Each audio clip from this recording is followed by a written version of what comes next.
Hello guys, welcome to our YouTube channel study with M. आज मैं आप सभी के लिए काफ़ी इंपॉर्टेंट वीडियो लेके आई हूँ। तो देखिए, आपके आगामी उत्तराखंड के सभी एग्ज़ाम के रिगार्डिंग आज मैं आप सभी के लिए मोस्ट इंपॉर्टेंट क्वेश्चंस लेके आई हूँ, जो कि आपके आगामी पटवारी, लेखपाल, फॉरेस्ट गार्ड व अन्य यूकेपीएससी द्वारा कंडक्ट कराए जाने वाले सभी एग्ज़ाम्स के लिए इम्पॉर्टेंट हैं। तो आप सभी लोग हमारे इस सेशन में स्टार्टिंग से लेकर एंड तक बने रहें। तो चलिए आज के सेशन को हम स्टार्ट करते हैं। स्टार्ट करने से पहले जिन लोगों ने अभी तक हमारे YouTube channel study with M को सब्सक्राइब नहीं किया है वो सब्सक्राइब कर लें। साथ ही साथ बगल में जो बेल आइकन दिख रहा है इसे भी प्रेस कर लें, ताकि हम कोई भी वीडियो डालते हैं तो उसका नोटिफिकेशन आपके पास जल्द से जल्द पहुंच जाए। आप सभी लोग हमारे टेलीग्राम चैनल को भी ज्वाइन कर सकते हैं। ये भी स्टडी विद एम के नाम से ही बना हुआ है और टेलीग्राम चैनल पर रात को 8 बजे क्विज का भी आयोजन किया जाता है। काफ़ी इंपॉर्टेंट क्वेश्चन आपको क्विज के रूप में दिए जा रहे हैं, तो आप कोई ज्वाइन कर सकते हैं। तो चलिए आज के सेशन को हम स्टार्ट करते हैं और इस सेशन का पहला क्वेश्चन है, उत्तराखंड के किस जिले की ग्राम पंचायत को राष्ट्रीय पुरस्कार 2022 से सम्मानित किया गया है। मोस्ट इंपॉर्टेंट क्वेश्चन है। तो देखिए, उत्तराखंड के किस जिले की, पौड़ी गढ़वाल जिले की ग्राम पंचायत को राष्ट्रीय पुरस्कार 2022 से सम्मानित किया गया है। ऑप्शन 4 तो यहाँ पे आपका बिल्कुल राइट आंसर है। देखिए, पौड़ी जनपद के यमकेश्वर विकास खंड की एक ग्राम सभा है जिसका नाम है कोठार। तो कोठार का चयन राष्ट्रीय पंचायत पुरस्कार के लिए हुआ है। कोठार ग्राम पंचायत को उत्कृष्ट कार्यों के लिए पंडित दीनदयाल उपाध्याय पंचायत सशक्तिकरण पुरस्कार 2022 के लिए चयनित किया गया है। यह पुरस्कार 24 अप्रैल को राष्ट्रीय पंचायत दिवस के अवसर पर प्रधानमंत्री नरेंद्र मोदी के द्वारा प्रदान किया गया। 24 अप्रैल को होता है आपका राष्ट्रीय पंचायत दिवस, ये आपको याद रखना है। अगला क्वेश्चन देखेंगे, हाल ही में नीति आयोग द्वारा जारी राज्य ऊर्जा और जलवायु सूचकांक के राउंड 1 में उत्तराखंड को किस श्रेणी में रखा गया है। ये भी आपका इंपॉर्टेंट क्वेश्चन है। तो देखिए, नीति आयोग के द्वारा जारी राज्य ऊर्जा और जलवायु सूचकांक के राउंड 1 में उत्तराखंड को रखा गया है फ्रंट रनर्स की श्रेणी में। ऑप्शन फर्स्ट यहाँ पे आपका राइट आंसर है। और इस सूचकांक में बड़े व छोटे राज्यों के अंतर्गत भी रैंकिंग दी गई है। बड़े राज्यों की बात करें तो बड़े राज्यों में पहले नंबर पर है गुजरात राज्य, दूसरे नंबर पर है केरल और तीसरे नंबर पर है पंजाब। वहीं हम छोटे राज्यों की बात करें तो छोटे राज्यों में पहले स्थान पर है गोवा, सेकंड स्थान पर है त्रिपुरा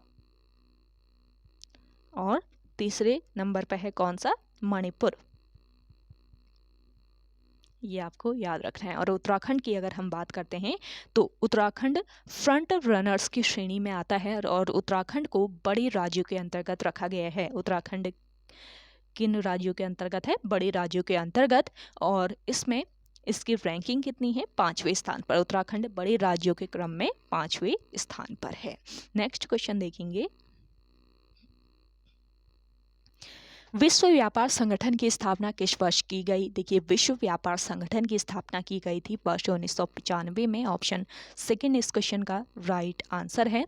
विश्व व्यापार संगठन एक अंतर्राष्ट्रीय संगठन है जो विश्व व्यापार के लिए नियम बनाता है और इसकी स्थापना वर्ष 1995 ईस्वी में द्वितीय विश्व युद्ध के बाद बनाए गए गेट के स्थान पर लाने के लिए की गई थी। इसकी स्थापना गेट के स्थान पर इसे लाने के लिए की गई थी। अगला क्वेश्चन है आपका, नाथुला दर्रा किस राज्य में स्थित है। नाथुला दर्रा है आपके किस राज्य में, सिक्किम राज्य में। ऑप्शन फर्स्ट इस क्वेश्चन का राइट आंसर है। देखिए, नाथुला हिमालय का एक पहाड़ी दर्रा है जो भारत के सिक्किम राज्य और दक्षिण तिब्बत में चुम्बी घाटी को जोड़ता है। ये ध्यान रखेंगे, सिक्किम राज्य और दक्षिण तिब्बत में किस घाटी को, चुम्बी घाटी को जोड़ने वाला दर्रा है। कौन सा दर्रा, नाथुला दर्रा। और यह 14,200 फीट की ऊंचाई पर है। भारत और चीन के बीच वर्ष 1962 में हुए युद्ध के बाद इसे बंद कर दिया गया था और इसे वापस 5 जुलाई 2006 को व्यापार के लिए खोल दिया गया। और 20वीं सदी की शुरुआत में भारत और चीन के होने वाले व्यापार का प्रतिशत हिस्सा नाथुला दर्रे के जरिए ही होता था और यह दर्रा प्राचीन रेशम मार्ग की एक शाखा का भी हिस्सा रहा है। अगला क्वेश्चन देखेंगे, नामेरी टाइगर रिजर्व कहाँ स्थित है? देखिए, नामेरी टाइगर रिजर्व है आपके किस राज्य में? असम राज्य में। ऑप्शन सेकेंड इस क्वेश्चन का राइट आंसर है। नामेरी टाइगर रिजर्व या नामेरी राष्ट्रीय उद्यान असम राज्य के किस जिले में? शोणितपुर जिले में, शोणितपुर नामक जिले में स्थित है और यह पूर्वी हिमालय के गिरिपीठ में स्थित है और असम के तेजपुर शहर से ये 35 किलोमीटर की दूरी पर स्थित है। इसके क्षेत्रफल की बात करें तो 200 वर्ग किलोमीटर इसका क्षेत्रफल है और इसकी स्थापना वर्ष 1978 में की गई थी। अगला क्वेश्चन देखेंगे। अगला क्वेश्चन है आपका, त्रिपुरा किस देश से तीनों ओर से घिरा हुआ है? तो देखिए, त्रिपुरा राज्य जो है ये किस देश से तीनों ओर से घिरा हुआ है? बांग्लादेश राज्य से। ऑप्शन फर्स्ट यहाँ पे आपका राइट आंसर हो जाएगा। त्रिपुरा उत्तर पूर्वी सीमा पर स्थित भारत का एक राज्य है और यह भारत का ये तीसरा सबसे छोटा राज्य है, जिसका क्षेत्रफल कितना है आप कमेंट करके बताइएगा। इसका क्षेत्रफल कितना है जल्दी से, जिन लोगों को आंसर आ रहा है।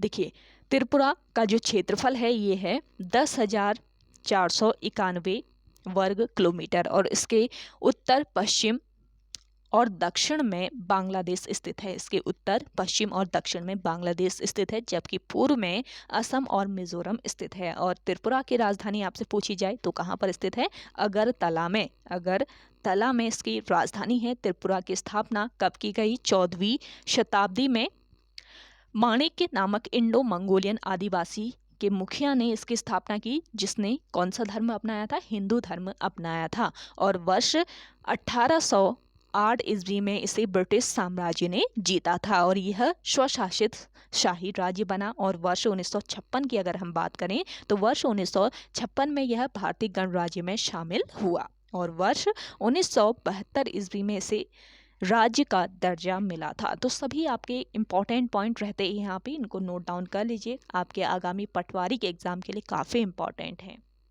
चलिए, नेक्स्ट क्वेश्चन है आपका, भारतीय वन सर्वेक्षण रिपोर्ट कितने वर्ष के अंतराल में जारी की जाती है? भारतीय वन सर्वेक्षण रिपोर्ट जारी की जाती है 2 वर्ष के अंतराल में। ऑप्शन सेकेंड यहाँ पे आपका राइट आंसर है। देखिए, वर्ष 1987 ईस्वी में पहला सर्वेक्षण प्रकाशित हुआ था। आपसे पूछा जाए कि पहला सर्वेक्षण, वनों का पहला सर्वेक्षण किस वर्ष प्रकाशित हुआ, तो 1987 याद रखेंगे। और वर्ष 2021 की अगर हम बात करें तो वर्ष 2021 में भारत वन स्थिति रिपोर्ट का यह कौन सा संस्करण था? 17वां संस्करण था, जो कि कब प्रकाशित हुआ? वर्ष 2021 में। और हाल ही में केंद्रीय पर्यावरण, वन और जलवायु परिवर्तन मंत्रालय यानी कि MOEFCC, केंद्रीय पर्यावरण, वन और जलवायु परिवर्तन मंत्रालय यानी MOEFCC ने भारत का वन स्थिति रिपोर्ट जारी किया है और अक्टूबर 2021 में भारत के वन शासन में परिवर्तन लाने के लिए MOEFCC द्वारा वन संरक्षण अधिनियम 1980 में, वर्ष 1980 में वन अधिनियम 1980 में एक संशोधन प्रस्तावित किया था। अगला क्वेश्चन देखेंगे, राज्य में वृहद हिमालय की सर्वोच्च चोटी कौन सी है? तो देखिए, वृहद हिमालय की सर्वोच्च चोटी है कौन सी? नंदा देवी चोटी। ऑप्शन सेकेंड यहाँ पे आपका राइट आंसर हो जाएगा। राज्य में वृहद हिमालय क्षेत्र के पर्वतों की ऊंचाई कितनी होती है? 4,500 मीटर से लेकर 7,817 मीटर तक होती है और इसे हिमाद्री या फिर उच्च हिमालय भी कहा जाता है। और बृहद हिमालय का मूल निवासी किसे कहा जाता है? भोटिया जनजाति के लोगों को कहा जाता है। और आपसे नंदा देवी की हाइट पूछी गई थी आयोग के द्वारा, तो ध्यान रखेंगे हाइट कितनी है इसकी, कमेंट करके बताइएगा आप सभी लोग अगर आपको आंसर आ रहा है तो। अगला क्वेश्चन है, देश का पहला हीलिंग सेंटर किस राज्य में स्थापित किया गया है? देखिए, देश का पहला हीलिंग सेंटर स्थापित किया गया है उत्तराखंड राज्य में। ऑप्शन फर्स्ट यहाँ पे आपका राइट आंसर है। देखिए, 7 मार्च 2021 को रानीखेत में देश के पहले हीलिंग सेंटर का उद्घाटन किया गया और यह सेंटर उत्तराखंड वन विभाग के रिसर्च विंग द्वारा विकसित किया गया है और यह लगभग 13 एकड़ में आधारित है। अगला क्वेश्चन है आपका, शरावती नदी पर कौन सा जलप्रपात स्थित है? तो देखिए शरावती नदी की बात करें तो इस पर स्थित है गरसप्पा जलप्रपात। ऑप्शन थर्ड यहाँ पे आपका राइट आंसर है। देखिए जोग प्रपात भी से कहा जाता है गरसप्पा प्रपात को। जोग प्रपात या गरसप्पा जलप्रपात कर्नाटक की किस नदी पर? शरावती नदी पर है। और यह 4 छोटे छोटे प्रपातों, कौन कौन से 4 छोटे छोटे प्रपात हैं? राजा, दूसरा है राकेट, तीसरा है शेरर, चौथा है रानी। तो यह 4 छोटे छोटे प्रपातों राजा, राकेट, शेरर और रानी से मिलकर बना है और इसका जल 253 मीटर की ऊंचाई से गिरकर बड़ा सुंदर दृश्य उपस्थित करता है। इसका एक अन्य नाम क्या है? जेर सप्पा भी है। जेर सप्पा भी इसी जलप्रपात को कहा जाता है। अगला क्वेश्चन देखेंगे, थल सेना दिवस कब मनाया जाता है? देखिए थल सेना दिवस मनाया जाता है आपके कब? 15 जनवरी को। ऑप्शन फर्स्ट यहाँ पे आपका राइट आंसर है। आप सभी को आज का ये सेशन पसंद आ रहा है तो जल्दी से लाइक कर लें आप सभी लोग। जिन लोगों ने अभी भी हमारे YouTube channel study with M को सब्सक्राइब नहीं किया है वो सब्सक्राइब कर लीजिए और सेशन आप सभी लोग ज़्यादा से ज़्यादा शेयर कीजिएगा और रीच बढ़ाएं आप सभी लोग चैनल की। आप सभी को इतना इंपॉर्टेंट कंटेंट यहाँ पे दिया जा रहा है सभी एग्ज़ाम्स के लिए। आपका पटवारी का जो एग्ज़ाम होने वाला है उसके लिए तो काफ़ी महत्वपूर्ण ये कंटेंट रहने वाला है। चलिए अगला है आपका, उत्तराखंड लोक सेवा आयोग का मुख्यालय कहाँ पर है? तो देखिए उत्तराखंड लोक सेवा आयोग का मुख्यालय तो मोस्टली सबको पता होगा हरिद्वार में है। ऑप्शन सेकेंड यहाँ पे आपका राइट आंसर हो जाएगा। देखिए उत्तराखंड लोक सेवा आयोग की अधिसूचना 14 मार्च 2001 को जारी हुई थी और 15 मई 2001 को लोक सेवा आयोग एक संगठन के रूप में शुरू हुआ, ये आपको याद रखना है। और उत्तराखंड में राज्य लोक सेवा आयोग का गठन अप्रैल 2001 में किया गया था और इस आयोग के अध्यक्ष सहित 4 सदस्य हैं। राजकीय विभागों के अतिरिक्त बेसिक, माध्यमिक एवं उच्च शिक्षा से संबंधित चयन आयोग के अधिकार भी राज्य लोक सेवा आयोग को प्रदान किए गए हैं। और आयोग का पहला अध्यक्ष किसे बनाया गया था? NP नवानी को। आपसे पूछा जाए कि उत्तराखंड लोक सेवा आयोग पहले अध्यक्ष कौन थे तो आपको याद रखना है कौन थे? NP नवानी। NP नवानी थे उत्तराखंड लोक सेवा आयोग के प्रथम अध्यक्ष। नेक्स्ट क्वेश्चन देखेंगे। नेक्स्ट क्वेश्चन है आपका, गोत्री वंश का प्रतापी शासक कौन था? तो देखिए गोत्री वंश का प्रतापी शासक बताना है तो यहाँ पे आपका राइट आंसर हो जाएगा शीलवर्मन। ऑप्शन थर्ड यहाँ पे आपका राइट आंसर हो जाएगा शीलवर्मन गोत्री वंश का प्रतापी शासक था। अगला क्वेश्चन है, चोरों की गुफा नामक स्थल है। तो चोरों की गुफा या रॉवर्स के भी इसको कहा जाता है तो कहाँ पर स्थित है ये? देहरादून में। ऑप्शन सेकंड बिल्कुल राइट आंसर है। देहरादून से करीब 8 किलोमीटर दूर पहाड़ों से आच्छादित रोवर्स गुफाएं या इनको चोरों की गुफाएं कहा जाता है तो ये स्थित है, जो कि गुच्चू पानी के नाम से भी विख्यात हैं और इन गुफाओं को राष्ट्रीय और अंतर्राष्ट्रीय पर्यटन मानचित्र पर विशेष स्थान दिया गया है। अगला क्वेश्चन देखेंगे, किस भाषा साहित्य को प्रोत्साहन देने हेतु जय श्री सम्मान दिया जाता है? इंपॉर्टेंट क्वेश्चन है। तो देखिए ये भाषा कौन सी है? गढ़वाली भाषा। गढ़वाली भाषा साहित्य को प्रोत्साहन देने हेतु जय श्री सम्मान दिया जाता है। अगला क्वेश्चन है आपका, किस राज्य को राजाओं की घाटी कहा जाता है? देखिए राजाओं की घाटी कहा जाता है अल्मोड़ा जनपद को। ऑप्शन फर्स्ट यहाँ पे आपका राइट आंसर है। देखिए 1864 ईस्वी में अल्मोड़ा में नगर पालिका का गठन किया गया था और 1891 में अल्मोड़ा को क्या बनाया गया? जिला बनाया गया। ये भी पॉइंट याद रखेंगे। और 1892 में इसे जिला मुख्यालय बनाया गया था अल्मोड़ा को। अगला क्वेश्चन है, धुआंधार जलप्रपात किस नदी पर स्थित है? धुआंधार जलप्रपात है आपकी किस नदी पर? नर्मदा नदी पर। ऑप्शन थर्ड यहाँ पे आपका राइट आंसर है। धुआंधार जलप्रपात भारत के किस राज्य में? मध्य प्रदेश राज्य में। मध्य प्रदेश राज्य में जबलपुर जिले में स्थित है। मध्य प्रदेश राज्य के जबलपुर जिले में स्थित एक जलप्रपात है और यह प्रपात भेड़ाधार क्षेत्र का प्रमुख दर्शनीय स्थान है। यहाँ पर नर्मदा की धारा 50 फुट ऊपर से गिरती है जिसका जल सफेद धुएं के समान उड़ने लगता है और इसी कारण इसे धुआंधार कहते हैं। और धुआंधार जलप्रपात को यूनेस्को द्वारा 20 मई 2021 को, ध्यान दीजिएगा इंपॉर्टेंट पॉइंट है, जो आपका धुआंधार जलप्रपात है, धुआंधार जलप्रपात को यूनेस्को द्वारा 20 मई 2021 को विश्व धरोहर के रूप में सम्मिलित किया है। ये आपको याद रखना है, ये डेट याद रख लीजिए, इंपॉर्टेंट है। अगला क्वेश्चन है, हरिपुरा अधिवेशन की स्थापना कब हुई थी? देखिए हरिपुरा अधिवेशन की स्थापना कब की गई थी? हरिपुरा अधिवेशन कब हुआ था ये बताना है, तो कब हुआ था? 1938 में हुआ था। ऑप्शन सेकेंड यहाँ पे आपका राइट आंसर है। हरिपुरा भारत के गुजरात के सूरत जिले में कड़ोद शहर के पास स्थित एक गांव है और यह बारडोली से लगभग 13 किलोमीटर उत्तर पूर्व में है। और देखिए भारतीय स्वतंत्रता आंदोलन के दौरान भारतीय राष्ट्रीय कांग्रेस का 1938 का वार्षिक सत्र यहीं पर हुआ था, जिसे हरिपुरा सत्र या हरिपुरा अधिवेशन कहा जाता है। तो हरिपुरा अधिवेशन कब हुआ था पूछा जाए तो आपको 1938 याद रखना है। नेक्स्ट क्वेश्चन देखेंगे, विद्यापति किस भाषा के प्रसिद्ध कवि और लेखक हैं? तो देखिए विद्यापति जो हैं ये किस भाषा के? ये हैं मैथिली भाषा के प्रसिद्ध कवि और लेखक। ऑप्शन सेकेंड यहाँ पे आपका राइट आंसर हो जाएगा। और मैथिली की बात करें तो मैथिली बिहार राज्य की मुख्य भाषा है, ये आपको याद रखना है। बिहार राज्य की मुख्य भाषा कौन सी है? मैथिली है। और आपसे पूछा जाए कि केरला की मुख्य भाषा कौन सी है केरल की? तो केरल की है कौन सी? मलयालम।